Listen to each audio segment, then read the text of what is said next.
Hello दोस्तों, स्वागत करते हैं आप सभी का आपके अपने यूट्यूब चैनल जैकपुर पे। आज के इस वीडियो में हम लोग क्लास 10th का सोशल साइंस का जो जीके का जो ट्रिक से हम लोग याद कर रहे थे सोशल साइंस को, उसका ये पार्ट थर्ड होने वाला है। इसके पहले भी हमने पार्ट 1 और पार्ट 2 चैनल पे अपलोड किया है। यदि आप लोगों ने अभी तक नहीं देखा है तो उसको जाकर देख लीजिएगा। अलग से मैंने प्लेलिस्ट बना दिया है ट्रिक वाला, ठीक है, तो उसको ज़रूर से आप लोग देखिएगा। इसके साथ ही यदि आप हमारे चैनल पर पहली बार आ रहे हो तो प्लीज़ चैनल को सब्सक्राइब करके बेल आइकन को दबा लीजिए। इससे होगा ये कि आने वाली हर एक वीडियो का नोटिफिकेशन आपके मोबाइल पे चला जाएगा और आपकी परीक्षा की तैयारी अच्छे से हो पाएगी।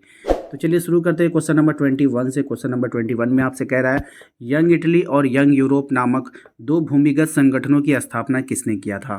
तो देखिए यहाँ पे दोनों में यंग लगा हुआ है ना। हाँ, ध्यान से दीजिएगा। कावूर ने किया था, बिस्मार्क ने, गौरीबाल्डी ने या फिर मैजनी ने। तो आंसर आपको यहाँ पे दिख रहा होगा, क्या हो जाएगा? मैजनी हो जाएगा। तो यहाँ पर अगर आप ध्यान से देखोगे ना तो यंग इटली और यंग यूरोप नामक दो भूमिगत संगठनों की स्थापना मैजनी ने किया था। इसको ट्रिक से कैसे याद करेंगे? तो देखिए दोनों में यंग लगा हुआ है, यहाँ पर भी यंग और यहाँ पर भी यंग।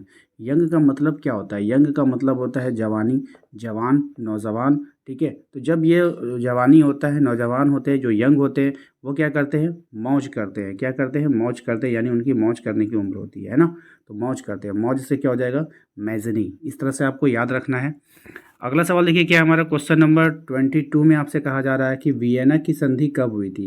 1804, 1805, 1815, 1830। तो यहाँ पे राइट आंसर आप देख पा रहे हो 1815 में, ठीक है। बात समझ में आया? तो वियना की संधि कब हुई थी? 1815 में हुआ था, ठीक है ना। तो इसको आप लोग याद कर लेना। अगला सवाल देखिए क्या है। क्वेश्चन नंबर 23 में आपसे कह रहा है कि जब फ्रांस छींकता है तो बाकी यूरोप को सर्दी जुकाम हो जाता है, ये किसका कथन है? तो यहाँ पे बिस्मार्क है, मैटरनिक है, नेपोलियन है, मैजनी है। तो राइट आंसर आपको यहाँ पे दिख रहा होगा मैटरनिक, ठीक है। तो इसको ट्रिक से कैसे याद करेंगे?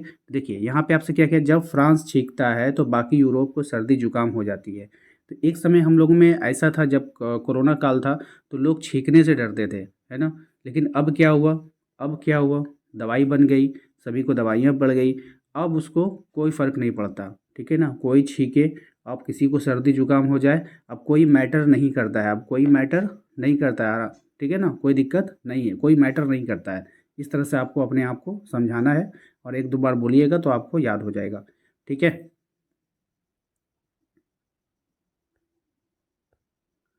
अगला सवाल देखिए क्या है। क्वेश्चन नंबर 24 में आपसे कहा जा रहा है कि काबूल को राजा विक्टर एमेनुअल द्वितीय ने किस पद पर नियुक्त किया गया था? तो यहाँ पे देखिए ऑप्शंस में आपके पास मिलेगा सेनापति, राजदूत, गृह मंत्री, प्रधानमंत्री। तो आपको राइट आंसर यहाँ पे दिख रहा है, क्या हो जाएगा? प्रधानमंत्री। तो काबूल को राजा विक्टर एनुमेल ने द्वितीय ने किस पद पर नियुक्त किया था? तो प्रधानमंत्री के पद पर नियुक्त किया था, ठीक है। इसमें तो सीधा है, इसमें कोई ट्रिक की आवश्यकता नहीं है, बस पद आपको याद रखना है, प्रधानमंत्री, ठीक है ना। चलिए अगला सवाल देखिए क्या है हमारा। क्वेश्चन नंबर 25 में कह रहा है 1871 ईस्वी में के बाद यूरोप में राष्ट्रवादी तनाव को एक गंभीर स्रोत था।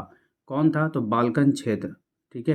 यानी 1871 के बाद यूरोप में राष्ट्रवादी तनाव का एक गंभीर स्रोत कौन था? तो बाल्कन क्षेत्र, ठीक है भाई। तो यहाँ पे देखिए आपका जो भी है, जर्मनी है, एशियाई है, ऑस्ट्रेलियाई है। तो ये सब लग रहा है कि ये सब देश का नाम है। ये सब क्या लग रहा है? एक देश का नाम है। ये सब क्या लग रहा है? एक देश का नाम है, ठीक है।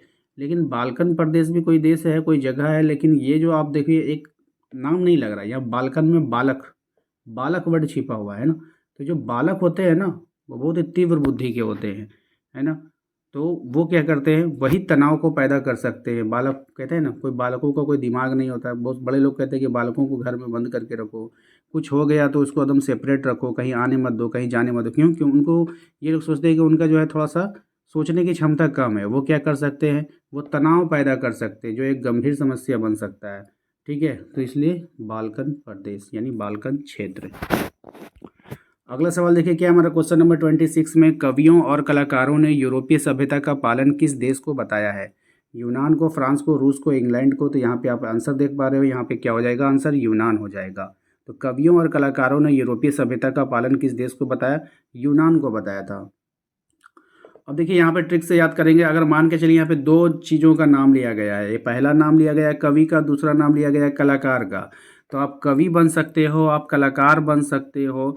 तो आप तभी एक अच्छा कवि और एक अच्छा कलाकार बन सकते हो जब आप कोई यूनिक, बात समझ में है ना, कोई यूनिक चीज़ करोगे। जैसे आपका कविता जो है बिल्कुल यूनिक होना चाहिए, किसी का चोरी किया हुआ नहीं होना चाहिए, कहीं से कॉपी पेस्ट नहीं होना चाहिए, आपका खुद का बना हुआ होना चाहिए, यूनिक होना चाहिए। कलाकार की अगर हम बात करें, अगर आप मान के चलो गाना गा रहे हो तो आपका गाना खुद का होना चाहिए ना। हाँ, अगर आप गायकार हो तो आपका गाना खुद का होना चाहिए, यूनिक होना चाहिए, तब उसको लोग पसंद करेंगे। आप दूसरे का गाना गाओगे तो कहाँ से पसंद करेंगे। बात समझ में आई कि नहीं। उसी तरह से पेंटिंग वगैरह जो है बनाते हो, अगर आप कलाकार हो तो आपको बिल्कुल यूनिक बनाना होगा, ठीक है, ताकि सभी को पसंद आए। तो कवियों और कलाकारों से यूरोपीय सभ्यता का पालन किस देश को बताया, तो यूनिक से आपको यूनान याद आ जाएगा, ठीक है। चलिए अगला सवाल देखते हैं। क्वेश्चन नंबर 27 में आपसे कहा जा रहा है कि जर्मनी का एकीकरण कब हुआ था, ठीक है। 1870, 71, 61 और 1860। यहाँ पे आप देख पा रहे हो आंसर में है 1871, लेकिन यहाँ पर इसको याद करने का क्या हो जाएगा 1871। तो आप 71 ऐसे ही याद रखना, ठीक है। ये स्पेलिंग गलत है, 71 का हर सही से होगा, लेकिन यहाँ पे हमने ए से लिखा है ताकि आपको याद रहे। तो एकीकरण से क्या हो गया 71। बात समझ में आया ना, 71। बात समझ में आया कि नहीं। दोनों का साउंड को मैच मैंने करवाया है यहाँ पर, तो आप लोग याद रखोगे, याद आ जाएगा, ठीक है। अगला सवाल देखिए क्या है हमारा। क्वेश्चन नंबर 28 में कह रहा है कि इटली का एकीकरण कब हुआ था। तो इटली का जो एकीकरण हुआ था वो 61 में हुआ, 62 या 71 या फिर 70। तो यहाँ पे आप देखोगे कब हुआ था 1861 में। इटली का एकीकरण कब हुआ था 1861 में, ठीक है। तो यहाँ पर आपको ध्यान देना है। देखिए ये डेट जो होती है ना, डेट का ट्रिक बनाना काफ़ी टफ होता है। तो डेट का ट्रिक आप अपने से बना सकते हो। क्यों? जब आप अपने आप को कोई चीज़ आप नियम को फॉलो करने के लिए बोलोगे, तो आप यहाँ पे इडली से आप इडली याद रखो ना, कि आपको जो इडली है ना वो बिल्कुल पसंद नहीं है, ठीक है। लेकिन अगर आपको कोई ज़िद करेगा खाने के लिए तो आप कितना खाओगे, एक ही इडली खाओगे, ठीक है। कितना खाओगे, एक ही खाओगे। तो पहली बात तो एक हो गया, ठीक है। जिसके लास्ट में एक होगा वही आपका आंसर होगा, लेकिन यहाँ पे दो को दिख रहा है। एग्जाम में भी आपका ऐसा ही होगा, दो को दिखेगा। तो कन्फ्यूज़न कैसे दूर करेंगे। तो यहाँ पे इडली है तो इडली से आपको 61 का स्पेलिंग इस तरह से याद रखना, और ऐसा होता ही है, हर सही से ही होगा, ठीक है ना। तो यहाँ पे आप देख लेना क्या हो जाएगा 1861। आप एक बार इसको जब रिवीजन में लोगे ना तो फिर आपका बिल्कुल याद हो जाएगा। जर्मन राइन महासंघ की स्थापना किसने किया था। तो जर्मन राइन महासंघ की स्थापना किसने किया था, नेपोलियन, हिटलर, बिस्मार्क, कावूर। तो यहाँ पर राइट आंसर आप देख पा रहे हो, नेपोलियन ने किया था जर्मन राइन महासंघ की स्थापना। अब देखिए कोई भी संघ बनता है, कोई भी मतलब संघ बनता है, महासंघ बनता है, तो किस काहे के लिए बनता है। वो बनता है किसी से लड़ने के लिए, कोई समस्या के समाधान के लिए, या फिर कोई प्रॉब्लम हो गई है तो उसको निदान के लिए एक महासंघ बनाया जाता है, जिससे उसका दबदबा रहे विश्व में, लोग उससे डरे, ठीक है। तो जर्मन राइन राइन महासंघ महासंघ की स्थापना कब हुई थी। तो आपको ये याद रखना है कि जर्मन से जुर्म याद रखिए, कि जब जुर्म बढ़ गया, ठीक है, तब क्या हुआ, एक महासंघ बनाना पड़ा, ठीक है। किसका जुर्म बढ़ा, तो नेपोलियन। या नहीं तो आप यहाँ पे इसको हटा दोगे तो इससे आप ए लगाने से एलियन भी बन जाएगा, आपको एलियन का साउंड यहाँ पे आएगा, ठीक है। तो एलियन के जुर्म से बचने के लिए लोगों ने क्या किया, एक महासंघ बनाया, ठीक है। क्या बनाया, महासंघ बनाया, ठीक है ना। बाकी ये सब नाम आपको दिख रहा होगा, हिटलर, कावूर, बिस्मार्क, इसको काट दीजिए, आपको नेपोलियन याद रखना है। उसके बाद है हमारा क्वेश्चन नंबर 13 में कह रहा है चार्टिस्ट आंदोलन किस देश में हुआ था। भारत, इंग्लैंड, रूस, जर्मनी। राइट आंसर आप यहाँ पे देख पा रहे हो। तो जो चार्टिस्ट आंदोलन था वो किस देश में हुआ था, तो वो इंग्लैंड में हुआ था। कहाँ पे हुआ था बाबू, इंग्लैंड में हुआ था, ठीक है।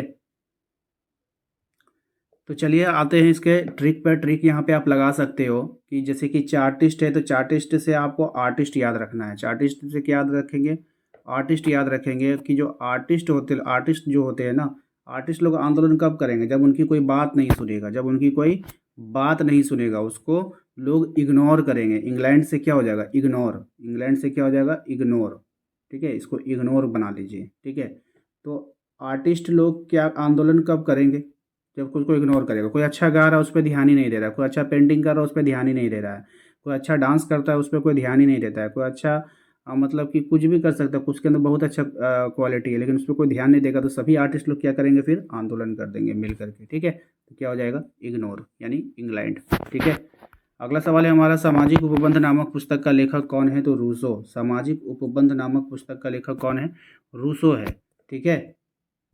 इसको ट्रिक से बहुत आसानी से याद कर सकते हैं कि जो लोग समाज के बंधन में बंधे होते हैं, जो लोग समाज से जुड़े होते हैं, उनको रूसना नहीं चाहिए अपने समाज से, उसको समाज के साथ मिलकर चलना चाहिए। ठीक है, इस तरह से आप इसको याद कर लेना।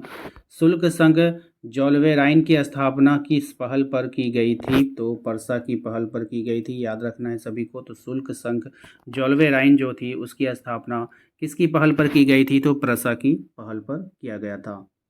अब देखिए यहाँ पे इसका आसान ट्रिक क्या हो जाएगा। जैसे मान के चलिए शुल्क है, शुल्क का मतलब क्या होता है? Fine, tax. जब आप शुल्क जब देते हो किसी को, जैसे स्कूल शुल्क दोगे, परीक्षा शुल्क दोगे, तो वो क्या दोगे? पैसा दोगे। और पैसा को हम लोग कहाँ रखते हैं बाबू? पर्स में रखते हैं। पैसा को हम लोग कहाँ रखते हैं बाबू? पर्स में रखते हैं। हो गया ना आसानी से याद। चलिए क्वेश्चन नंबर आते हैं 33 पे। क्वेश्चन नंबर 33 में आपसे कह रहा है कि बिस्मार्क जर्मनी का चांसलर कब बन गया था? तो बिस्मार्क जो था वो जर्मनी का चांसलर बना 1871 में। कब बना था? 1871 में बना बिस्मार्क जर्मनी का चांसलर। तो देखिए यहाँ पे 71 वर्ड का इस्तेमाल किया गया, और कहीं पर भी आपको जो है एक नहीं दिखेगा, केवल एक यहीं पे दिखेगा। तो आप एक से एक याद रखना। और हम क्या बोलते हैं भैया? एक मतलब चांसलर, है ना भैया, एक चांस दे दो। क्या बोलते हैं? एक चांस दे दो। ठीक है, तो एक से एक, एक आना चाहिए उसमें। ठीक है ना, याद रखिएगा। अगला सवाल देखिए, काफ़ी इंपॉर्टेंट है। पहले तुम मनुष्य हो, उसके बाद किसी देश के नागरिक या अन्य कुछ, यह कथन किसका है? यह सवाल कई बार एग्जाम में पूछा गया है, तो इसको आप लोग याद रखिएगा। मैथ्सनी का यह सवाल है, इसको हम लोग मैजनी भी बोलते हैं। ठीक है ना। चलिए मैथ्सनी जो होगा या मैजनी होगा, पहले तुम मनुष्य हो, उसके बाद किसी देश के नागरिक या अन्य कुछ, यह कथन किसका हो गया? मैथ्सनी का।